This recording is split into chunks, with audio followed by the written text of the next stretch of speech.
Hello students, this is Raj Yadav and welcome to Chalak study YouTube channel. तो students, आज के इस वीडियो में हम लोग इंक्लूसिव एजुकेशन का एक पार्ट पढ़ने वाले हैं जो है फिलॉसफी ऑफ इंक्लूजन, जो कि आपके सिलेबस में है और सभी तरह के टीचिंग एग्जाम्स में इससे रिलेटेड भी क्वेश्चन आते हैं। तो ये फिलॉसफी ऑफ इंक्लूजन जो है एक इम्पॉर्टेंट पार्ट है, इसको भी पढ़ना बहुत ज़रूरी है, जिसको हिंदी में कहते हैं समावेशन का दर्शन। इंक्लूजन यानी कि समावेशन और इंक्लूजन इसी से बना हुआ है इंक्लूसिव एजुकेशन। तो ये जो है इंक्लूसिव एजुकेशन का ही एक सब टॉपिक है और ये एक इम्पॉर्टेंट टॉपिक है। तो चलिए स्टार्ट करते हैं आज के इस क्लास को और देखते हैं कि फिलॉसफी ऑफ इंक्लूजन के अंतर्गत क्या क्या चीज़ें आती हैं। तो चलिए स्टार्ट करते हैं। सबसे पहले अगर आप लोगों ने इस चैनल को सब्सक्राइब नहीं किया होगा तो जल्दी से चैनल को सब्सक्राइब जरूर कर लें, क्योंकि इस चैनल पर आपके काम के वीडियोस, आपकी तैयारियों से रिलेटेड रेगुलर वीडियोस जो है अपलोड होते रहते हैं। अगर सेशन पसंद आता है तो लाइक और शेयर आप लोग जरूर कर दिया करिएगा। चलिए अपने क्लास को स्टार्ट करते हैं। सबसे पहले हम लोग देखते हैं शैक्षिक समावेशन का अर्थ, यानी कि एजुकेशनल इंक्लूजन। ठीक है, एजुकेशनल इंक्लूजन जो होता है उसका अर्थ हम लोग देख लेते हैं जल्दी से। शैक्षिक समावेशन इस प्रकार की एक ऐसी प्रक्रिया है जिसके द्वारा विभिन्न प्रकार की विशेषताएं रखने वाले बालकों को एक समान शिक्षा दी जाती है। कहने का क्या मतलब है, शैक्षिक समावेशन क्या है, इंक्लूजन क्या है, एजुकेशनल इंक्लूजन क्या होता है। इस प्रक्रिया में ये एक प्रक्रिया है, ठीक है। इस प्रक्रिया में क्या होता है कि विभिन्न प्रकार की विशेषताएं रखने वाले, जो भी अलग अलग तरह की विशेषताएं वाले बच्चे होते हैं, सबकी एबिलिटी अलग होती है, किसी की कम होती है, किसी की ज़्यादा, हर तरह की अलग अलग विशेषताएं होती हैं उनमें, ठीक है। तो ऐसे बालकों को एक जैसी शिक्षा दी जा सके, उनमें बिना कोई भेदभाव किए, बिना ये देखे कि वो लड़की है कि लड़का है, कमज़ोर है या ताकतवर है, गरीब है कि अमीर है, नॉर्मल है या डिसेबल्ड है, किसी भी चीज़ को देखे बिना सबको नज़रअंदाज करते हुए एक जैसी शिक्षा उन्हें देना चाहिए। फिर है प्रोफेसर एस.के. दुबे के अनुसार एक जो परिभाषा दी गई है उसको देख लीजिए। शैक्षिक समावेशन एक ऐसी शिक्षा प्रणाली है जो छात्रों की योग्यता, क्षमता एवं स्थिति के अनुरूप दी जाती है।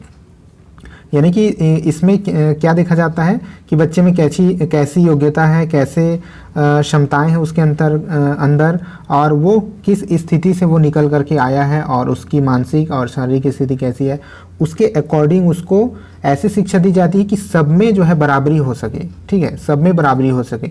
कोई कमज़ोर बच्चा है तो उस पर अधिक ध्यान दिया जाता है ताकि वो अपने साथ वाले नॉर्मल बच्चों के जैसे ही वो भी सीख पाए। तो इस तरह से इंक्लूजन होता है, एजुकेशन का इंक्लूजन इस तरह से किया जाता है। ठीक है, अब देखते हैं समावेशन का दर्शन। आ जाते हैं अपने मेन टॉपिक पर, फिलॉसफी ऑफ इंक्लूजन। समावेशन उतना ही समावेशन ये जो वर्ड है, इस वर्ड के बारे में यहाँ कहा गया है कि समावेशन जो वर्ड है यानी कि इंक्लूजन, ठीक है, इंक्लूजन जो वर्ड है वो उतना महत्व नहीं रखता है, लेकिन उसके पीछे जो विचार है यही उसे महत्वपूर्ण कॉन्सेप्ट बनाता है। यानी कि इंपॉर्टेंट कॉन्सेप्ट क्या बनता है, ये जो इंक्लूजन जो वर्ड है, ठीक है, इंक्लूजन जो वर्ड है वही वो उतना इंपॉर्टेंट नहीं है, लेकिन उसके पीछे की जो आइडिया है, ठीक है, जिस आइडिया के बिहाफ पर उसको तैयार किया गया है, इंक्लूजन एजुकेशन में जो इंक्लूजन का कॉन्सेप्ट लाया गया है वही इसको इम्पोर्टेंट कॉन्सेप्ट बनाता है। तो इंक्लूजन वर्ड उतना इम्पोर्टेंट नहीं है, उसके पीछे का विचार इम्पोर्टेंट है। समावेशन एक प्रकार की सोच है जो हर प्रकार के व्यक्ति को स्वीकार करती है। समावेशन का क्या मतलब है, समावेशन एक विचार है, एक सोच है जो हर तरह के व्यक्ति को अपने आप में समाहित करती है। किसी के ऊपर भी कोई भी बिना किसी भेदभाव के हर किसी को एक्सेप्ट करती है।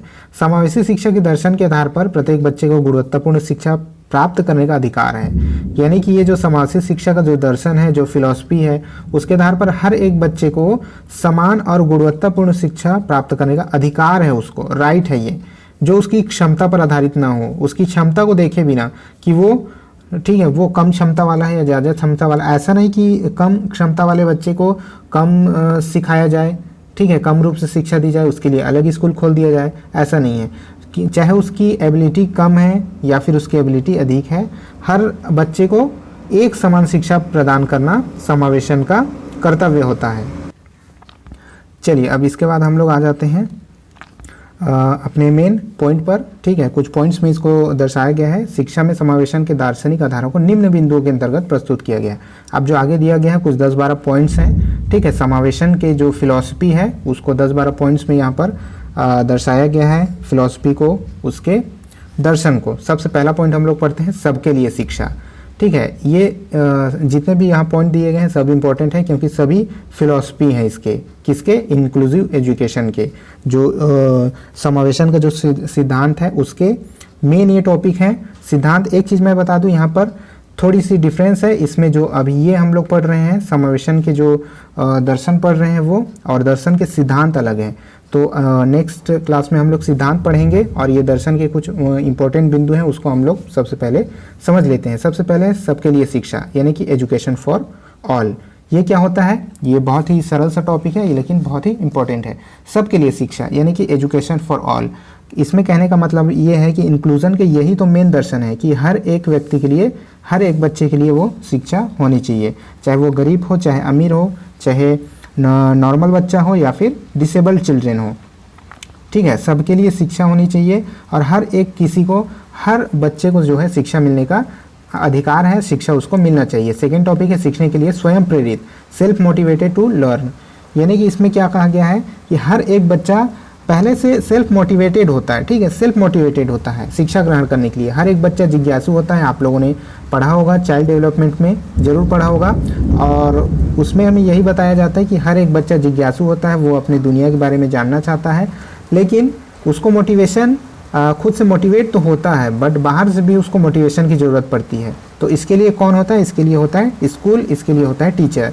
तो टीचर को ये चाहिए कि बच्चे को मोटिवेट करे, कि वो खुद से मोटिवेशन उसको मिले, खुद से मोटिवेट होकर के अपने आसपास की चीज़ों को ग्रहण करे, अपने शिक्षा को ग्रहण करे। नेक्स्ट है, थर्ड टॉपिक है 100% नामांकन, 100% एनरोलमेंट। ठीक है, 100% एनरोलमेंट यानी कि 100% एनरोलमेंट की बात की गई है।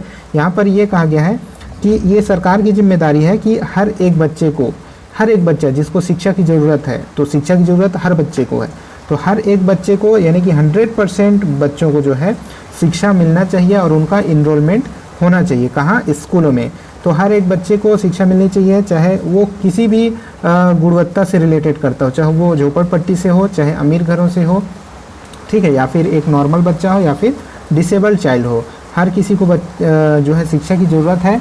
और सरकार का ये दायित्व बनता है कि वो हर बच्चे को मुख्य धारा में लेकर के आए। ठीक है, हर बच्चे को मुख्य धारा में लेकर के आए, इसके लिए सरकार को प्रचार प्रसार करना चाहिए, जागरूकता कार्यक्रम अपनाने चाहिए, और किसी भी तरह से उसका लक्ष्य ये होना चाहिए कि 100% बच्चों को शिक्षा मिल सके। नेक्स्ट है, फोर्थ नंबर है सहभागिता पर आधारित, यानी कि बेस्ड ऑन पार्टिसिपेशन। इसमें क्या होता है? इसमें ये होता है कि जो इंक्लूसिव एजुकेशन है, जो इंक्लूज़न है, वो क्या है? सहभागिता पर आधारित होता है, यानी हर एक बच्चे का दायित्व है कि वो सहभागी बने, और टीचर के दायित्व है कि हर बच्चे को हर एक्टिविटी में सहभागिता दे। ठीक है, चाहे वो विकलांग बच्चा हो, दिव्यांग हो, ठीक है, या फिर स्पेशल चाइल्ड, किसी भी कैटेगरी का स्पेशल चाइल्ड क्यों ना हो, हर किसी को हर एक्टिविटी में जो है पार्टिसिपेट करना ज़रूरी है, क्योंकि तभी ये इंक्लूज़न का जो फंडा है वो सही हो पाएगा। ठीक है, जिसके लिए इंक्लूज़न किया गया है कि बच्चे मुख्य धारा में आएँ। ठीक है, जो कमज़ोर बच्चे हैं, जो दिव्यांग बच्चे हैं, ठीक है, वो जो है हर एक्टिविटी में पार्टिसिपेट करेंगे, तभी इंक्लूज़न का जो तात्पर्य है वो क्लियर हो पाएगा। आगे बढ़ते हैं, देखते हैं फिफ्थ पॉइंट। फिफ्थ पॉइंट में क्या कहा गया है? बालक का सर्वांगीण विकास। फिफ्थ पॉइंट है बालक का सर्वांगीण विकास, यानी कि all round development of children. All round development यानी बालक का सर्वांगीण विकास होना चाहिए इंक्लूसिव स्कूल्स में। आजकल जितने भी स्कूल्स हैं सभी जो है इंक्लूसिव स्कूल्स हैं। किसी भी स्कूल में किसी भी बच्चे को एडमिशन के लिए मना नहीं किया जा सकता। ठीक है, तो वहाँ पर बच्चा जैसा भी हो, टीचर को बच्चे के अकॉर्डिंग बदलना पड़ता है। ठीक है, टीचर को अपना जो पेडोलॉजी है वो बच्चे के हिसाब से चुनाव करना पड़ता है, बच्चा जैसा भी हो। तो वहाँ पर बालक का सर्वांगीण विकास होना ज़रूरी है, जैसे आप लोगों ने CDP में पढ़ा होगा। ठीक है, बालक का क्या है? बालक का हर तरह का जो डेवलपमेंट होता है, चाहे उसका कॉग्निटिव डेवलपमेंट है, फिजिकल डेवलपमेंट है, सोशल डेवलपमेंट है या फिर मॉरल डेवलपमेंट है, ये सभी आप लोगों ने पढ़ा होगा। कॉग्निटिव, फिजिकल, सोशल और मॉरल, ये इस तरह के और भी जितने तरह की भी डेवलपमेंट है, हर तरह का डेवलपमेंट बालक का सर्वांगीण विकास होना चाहिए एक इंक्लूसिव क्लास में। इस तरह से होता है बालक का सर्वांगीण विकास। नेक्स्ट टॉपिक है पुनर्वास पर आधारित, यानी कि रिहैबिलिटेशन बेस्ड फिलॉसफी। अब यहाँ पे जो वर्ड दिया गया है रिहैबिलिटेशन, उसका क्या मतलब है उसका ये मतलब है कि जब एक बालक जो कि कमज़ोर बालक है, मान लीजिए जो कि डिसेबल्ड चाइल्ड है, ठीक है, जो कि एक दिव्यांग बच्चा है, तो वो अपने समाज में एक अलग से उसकी आइडेंटिटी होती है कि वो एक दिव्यांग है और उसकी एबिलिटी थोड़ी सी कम है, ठीक है। लेकिन ऐसा होना नहीं चाहिए, उसको हर एक उसी नॉर्मल चाइल्ड की तरह, उसी एक नॉर्मल व्यक्ति की तरह देखा जाना चाहिए जिसे जिस नज़रिए से हर किसी को देखा जाता है। तो इंक्लूसिव एजुकेशन का यही मोटो होता है कि एक डिसेबल चाइल्ड को इस तरह से तैयार किया जाए, इस तरह से रेडी किया जाए कि समाज भी उसको एक नॉर्मल स्टूडेंट की तरह ही ट्रीट करे, एक नॉर्मल व्यक्ति की तरह ही ट्रीट करे, जैसे हर व्यक्तियों को ट्रीट करता है उसी तरह से उसको भी ट्रीट करे। तो यही होता है पुनर्वासन पर आधारित, यानी इंक्लूसिव एजुकेशन के बाद हर एक बच्चे को पहले जो पदवी नहीं मिलती थी अपने समाज में, पहले जो इज्जत नहीं मिलती थी, वो इज्जत फिर से वो कमा लेता है। ये होता है इंक्लूजन की ताकत। नेक्स्ट है 7 पॉइंट, आत्मसम्मान की सुरक्षा, यानी कि सिक्योरिटी ऑफ सेल्फ रिस्पेक्ट, ठीक है, सिक्योरिटी ऑफ सेल्फ रिस्पेक्ट। इसमें क्या होता है, इसको भी आप अच्छे से समझ सकते हैं। इसमें क्या होता है कि जब एक बच्चा इंक्लूसिव एजुकेशन प्राप्त करता है, ठीक है, इंक्लूसिव एजुकेशन की जो मुख्य धारा में जब एक चिल्ड्रेन आता है, जब एक दिव्यांग बच्चा आता है, तो जब उसको हर एक नॉर्मल बच्चे की तरह ट्रीट किया जाता है, उसको हर एक एक्टिविटी में पार्टिसिपेट करने दिया जाता है, उसको हर एक तरह से मौका प्रदान किया जाता है, जिससे उस बच्चे के अंदर सेल्फ रिस्पेक्ट की भावना फिर से जाग उठती है, ठीक है। अपनी दिव्यांगता की वजह से जब अपना वो सेल्फ रिस्पेक्ट खो चुका होता है, बट स्कूल में जा कर के टीचर के सहयोग से उसका सेल्फ रिस्पेक्ट फिर से जाग जाता है। तो ये होता है आत्मसम्मान की सुरक्षा, ठीक है। अब नेक्स्ट देखते हैं 8 नंबर, विविधता का आदर, जिसको कहते हैं रिस्पेक्ट ऑफ डाइवर्सिटी। अब इस सिद्धांत में क्या होता है, रिस्पेक्ट ऑफ डाइवर्सिटी में क्या होता है, हर बच्चे में विविधता पाई जाती है, ठीक है, हर बच्चा अलग होता है, उसके सोचने समझने की शक्ति अलग होती है, वो अलग बैकग्राउंड से आता है, कोई गरीब है, कोई अमीर है, कोई झोपड़पट्टी से आता है, ठीक है, तो उसकी सामाजिक स्थिति अलग है, उसकी पारिवारिक स्थिति अलग है।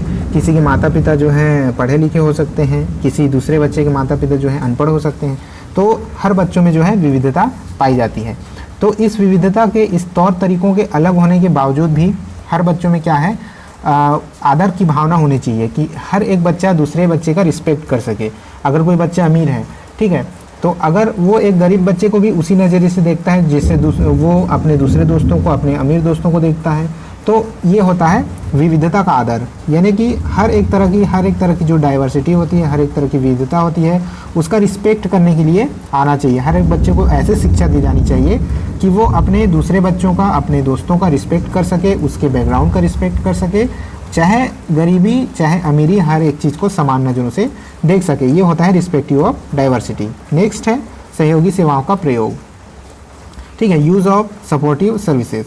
ये भी एक बहुत ही महत्वपूर्ण एस्पेक्ट है, बहुत ही महत्वपूर्ण जो है एक टॉपिक है, सहयोगी सेवाओं का प्रयोग। इसके लिए बच्चे को शिक्षा देने के लिए इंक्लूसिव एजुकेशन में क्या होता है, बच्चों को शिक्षा देने के लिए इसका बहुत यूज़ किया जाता है, यानी कि सहयोगी सेवाओं का यूज़ किया जाता है। सबसे पहला, सबसे महत्वपूर्ण इसमें ये चीज़ है कि अभिभावकों का जो है इंटरफेयर, यानी कि जो गार्जियंस होते हैं इनका इंटरफेयर स्कूल में, कहने का मतलब जो पॉजिटिव वे में जो उनके अभिभावक हैं, जो उनके गार्जियन हैं और समुदाय के साथ मिलकर जो काम करने की भावना है, वो सबसे ज़्यादा काम देती है। जो डिसेबल्ड चिल्ड्रेन होते हैं, ठीक है, जो नॉर्मल नहीं होते, ऐसे बच्चों के लिए जब उनके माता पिता स्कूल में उनका आना जाना होता है, टीचर के साथ इंटरेक्शन होता है, टीचर के साथ, प्रिंसिपल के साथ जब वो बातचीत करते हैं, अपने बच्चों के बारे में, उनकी कमियों के बारे में बताते हैं कि घर में वो ऐसे चीज़ें करता है, ऐसे हरकतें करता है, ये सभी चीज़ें जो शेयर करने के बाद टीचर और अच्छी तरह से बच्चे को समझ पाते हैं और उनमें और सुधार लाने के लिए वो